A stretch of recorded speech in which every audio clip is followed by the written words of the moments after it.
ராஷ்டிரகூடர்கள் தென்னிந்திய வரலாற்றிலே மிகப்பெரிய அரசை நிறுவியவர்கள். ராஷ்டிரகூடர்களின் தாய்மொழி கன்னடம் என்று நம்பப்படுகிறது. கிபி 6ஆம் நூற்றாண்டு முதல் 10ஆம் நூற்றாண்டு வரை இந்தியாவை ஆண்ட அரச மரபினர்கள் இவர்கள்.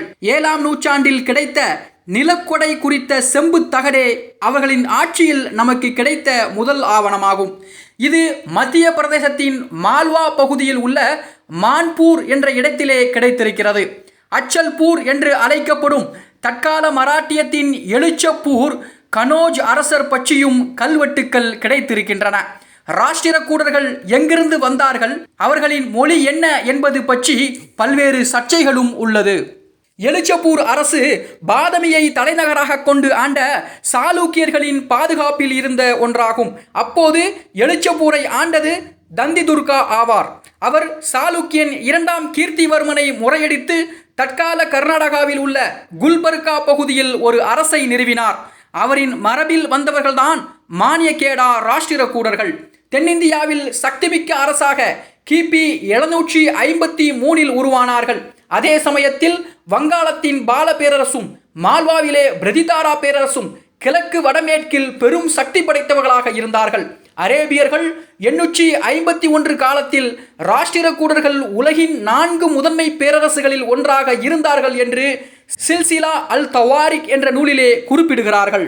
8ஆம் நூற்றாண்டு முதல் 10ஆம் நூற்றாண்டு வரை கங்கை சமவெளியை கைப்பற்ற ராஷ்டிரகூடர்கள் பெரும் முயற்சியை செய்தார்கள்.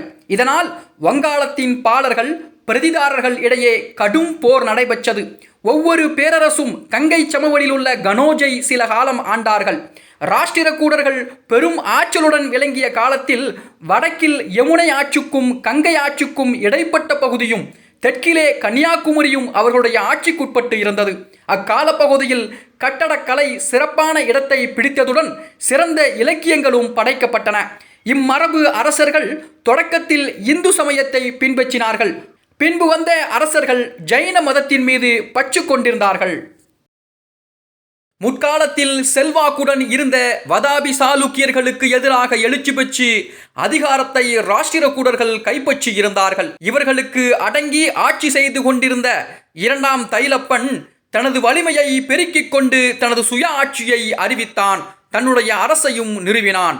இந்த தைலப்பனின் வழிவந்தவர்களை தான் மேலை சாளுக்கியர்கள் என்பார்கள். மீண்டும் உயர்நிலையை அடைந்த இந்த சாளுக்கிய மரபு மேலை சாளுக்கியர், கல்யாணி சாளுக்கியர், பிற்கால சாளுக்கியர் என்றும் அழைக்கப்பட்டார்கள். 2ஆம் தைலப்பன் ராஷ்டிரகூட மன்னனான 4ஆம் இந்திரன் மற்றும் அவனது படைகளை கோதாவரி படுகையில் நடந்த போரிலே தோற்கடித்தான். சோழர்களோடும் 2ஆம் தைலப்பன் போரில் ஈடுபட்டான்.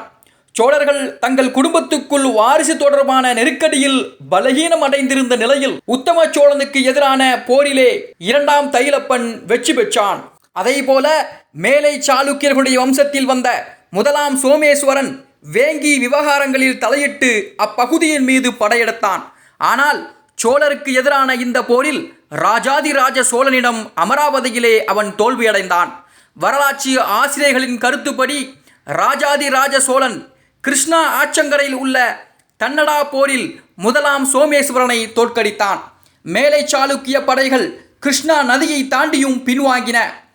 மேலும் கொல்லிப்பாக்கி கோட்டை தரைமட்டமாக்கப்பட்டது.